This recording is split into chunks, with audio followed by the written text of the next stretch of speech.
اللہ تعالیٰ کے حکم پر ابلیس نے کیا کہا، کیوں کہا اور کیوں شیطان کہلایا؟ بسم اللہ الرحمن الرحیم۔ قرآن مجید میں اللہ تعالیٰ نے فرمایا، ہم نے تمہاری تخلیق کی ابتدا کی، پھر تمہاری صورت بنائی، پھر فرشتوں کو کہا آدم کو سجدہ کرو۔ اس حکم پر سب نے سجدہ کیا مگر ابلیس سجدہ کرنے والوں میں شامل نہ ہوا۔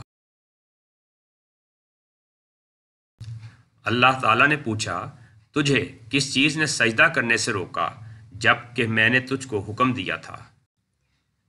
ابلیس بولا، میں اس سے بہتر ہوں، تو نے مجھے آگ سے پیدا کیا ہے اور اس سے مٹی سے۔ اللہ تعالیٰ نے فرمایا، اچھا تو یہاں سے نیچے اتر، تجھے حق نہیں ہے کہ یہاں بڑائی کا گھمنڈ کرے، نکل جا کہ در حقیقت تو ان لوگوں میں سے ہے جو خود اپنی ذلت چاہتے ہیں۔ ابلیس بولا، مجھے اس دن تک مہلت دے جب کہ یہ سب دوبارہ اٹھائے جائیں گے۔ اللہ تعالیٰ نے فرمایا، تجھے مہلت ہے۔ ابلیس بولا، اچھا تو جس طرح تو نے مجھے معلوم کیا ہے، میں بھی اب تیری سیدھی راہ پر ان انسانوں کو گمراہ کرنے کی گھات میں لگا رہوں گا، آگے اور پیچھے، دائیں اور بائیں، ہر طرف سے ان کو گھیروں گا، اور تو ان میں سے اکثر کو شکر گزار نہ پائے گا۔ اللہ تعالیٰ نے فرمایا، نکل جا یہاں سے ذلیل اور ٹھکرایا ہوا، یقین رکھ ان میں سے جو تیری پیروی کریں گے تجھ سمیت ان سب سے جہنم کو بھر دوں گا۔ اللہ تعالیٰ نے فرمایا، اور اے آدم، تو اور تیری بیوی دونوں اس جنت میں رہو جہاں جس چیز کو تمہارا جی چاہے کھاؤ، مگر اس درخت کے پاس نہ پھٹکنا ورنہ ظالموں میں سے ہو جاؤ گے۔ پھر شیطان نے ان کو بہکایا تاکہ ان کی شرم گاہیں جو ایک دوسرے سے چھپائی گئی تھیں ان کے سامنے کھول دے۔ اس نے ان سے کہا، تمہارے رب نے تمہیں جو اس درخت سے روکا ہے اس کی وجہ اس کے سوا کچھ نہیں ہے کہ کہیں تم فرشتے نہ بن جاؤ،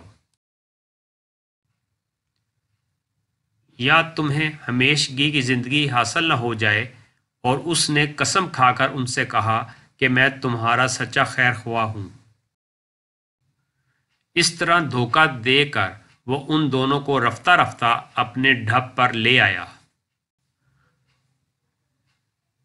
آخر کار جب ان دونوں نے اس درخت کا مزہ چکھا تو ان کے ستر ایک دوسرے کے سامنے کھل گئے اور وہ اپنے جسموں کو جنت کے پتوں سے ڈھانکنے لگے۔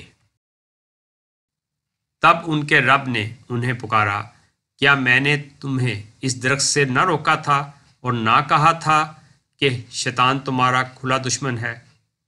دونوں بول اٹھے، اے رب، ہم نے اپنے اوپر ستم کیا، اب اگر تو نے ہم سے درگزر نہ فرمایا اور رحم نہ کیا تو یقیناً ہم تباہ ہو جائیں گے۔ اللہ تعالیٰ نے فرمایا، اتر جاؤ، تم ایک دوسرے کے دشمن ہو اور تمہارے لیے ایک خاص مدت تک زمین ہی میں جائے قرار اور سامان زیست ہے۔ اور فرمایا، وہیں تم کو جینا اور وہیں مرنا ہے اور اسی میں سے تم کو آخر کار نکالا جائے گا۔ ون ڈریم ٹی وی کا نیا نام آل پاکستان چینل کو سبسکرائب کریں اور ویڈیوز کو لائک کریں۔